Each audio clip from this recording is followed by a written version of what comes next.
ప్రియులారా, ప్రభు అయిన యేసుక్రీస్తు పరిశుద్ధమైన నామములో మీకు నా ప్రేమ వందనములు. దేవుడు దయాళుడు. మరలా మనం ఒకరిని ఒకరం కలుసుకుంటున్నాం. మీ కొరకు దేవుని యొక్క మాటను నేను అందిస్తాను, మీకు తెలుసు కదా.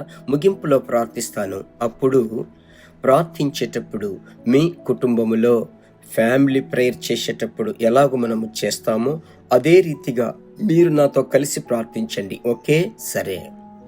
ఇప్పుడు నేను దేవుని యొక్క వాక్యములోనికి వెళ్ళుదాం. మొదటి రాజుల గ్రంథం 18:30 సెలవిస్తుంది, పడద్రోయబడిన యెహోవా బలిపీఠమును అతడు బాగు చేశాడు. నిన్నటి దినం నేను మీకు ఈ వాక్యమును అందించాను. ఏలియా పడద్రోయబడిన యెహోవా బలిపీఠమును బాగు చేశాడు అని చెప్పినప్పుడు కుటుంబ జీవితం పడిపోయిందా, దానిని మరలా బాగు చెయ్యాలని నిన్నటి దినం చెప్పాను. మీకు జ్ఞాపకముందా? ఈరోజు నేను మీకు చెప్పే విషయం ఏమిటి తెలుసా? పడద్రోయబడిన యెహోవా బలిపీఠము అది వ్యక్తిగత క్రైస్తవ జీవితం.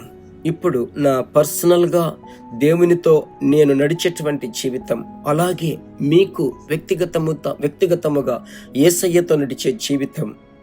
ఆ రోజు ప్రకటన గ్రంథములో ఎఫెసీ సంఘమును గురించి చెప్పేటప్పుడు, నీవు మొదట నీకుండిన ప్రేమను నీవు వదిలితివని నీ మీద తప్పు ఒకటి మోపవలసి ఉన్నది. ఇప్పుడు నేను గుర్తు చేస్తున్నాను.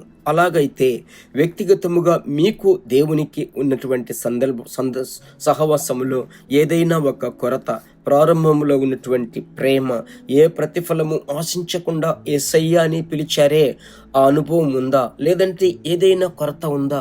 ఈరోజు ప్రభు అంటున్నాడు, ఈ ఉదయకాల సమయమందు దానిని మీరు బాగు చేసుకోవడానికి అప్పగించుకొని ప్రార్థించండి. పడద్రోయబడినటువంటి బలిపీఠమును ఏలియానే బాగు చేశాడు, దేవుడు బాగు చేయలేదు. అలాగైతే మన వ్యక్తిగత జీవితంలో సోలిపోయాము, బైబిల్ను చదవడం లేదు, ప్రార్థించడం లేదు, ప్రేమ లేదు. అలాగూ మీరు ఒకవేళ గ్రహించుకున్నట్లయితే, అవును ప్రభువా నాతోనే మాట్లాడుతున్నారు, నన్ను నేను అప్పగించుకుంటున్నాను అని చెప్పి చూడండి.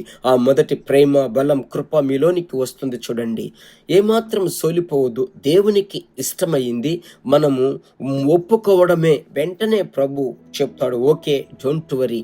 మనము ఒప్పుకోకుండా, చెప్పకుండా మనలను మనమే గొప్ప చేసుకుంటూ ఉంటే అది కష్టంగా ఉంటుంది. ఈ దినాలలో మీ వ్యక్తిగత జీవితము అనబడిన బలిపీఠమును కొంచెం మీరు బాగు చేసుకొని అప్పగించుకోనండి. ప్రభువా నన్ను మరలా రీబిల్ట్ చేయండి, రిపేర్ చేయుటకు నన్ను అప్పగించుకుంటున్నాను, యేసు నామములో అప్పగించుకుంటున్నానని అలాగూ మీరు ప్రార్థించండి.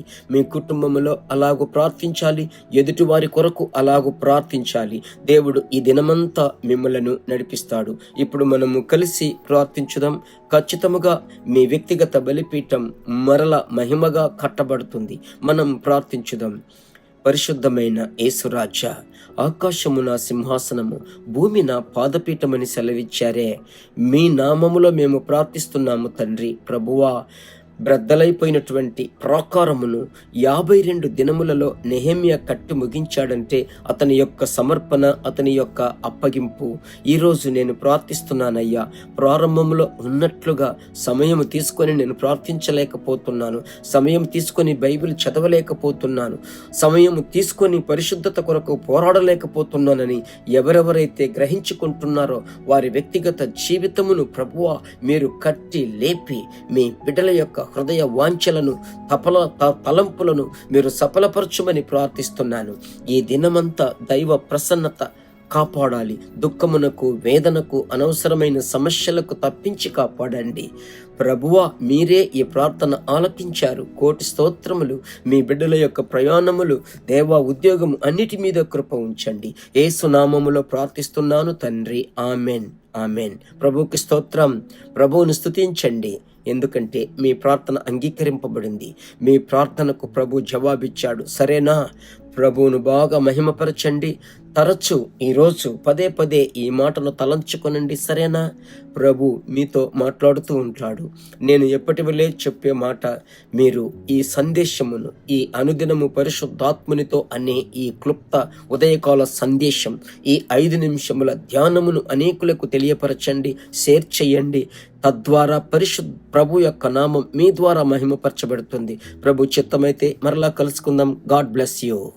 దేవుని బిడ్డలారా, ఈ వర్తమానము మీకు మిక్కిలి ఆశీర్వాదకరముగా ఉందని మేము నమ్ముచున్నాము. ఇంకనూ మా వర్తమానములను విని ప్రభువులు ఆశీర్వదింపబడుటకు జీసస్ మీట్స్ మినిస్ట్రీస్ అను మా యూట్యూబ్ ఛానల్ ను సబ్స్క్రైబ్ చేయండి. మరియు మా ప్రార్థన సహాయముకై మీరు సంప్రదించవలసిన మా ఫోన్ నెంబర్ 9841425236 మరియు 7299546363. Email gpsrobinson@hotmail.com. ప్రభు మిమ్మును ఆశీర్వదించునుగాక.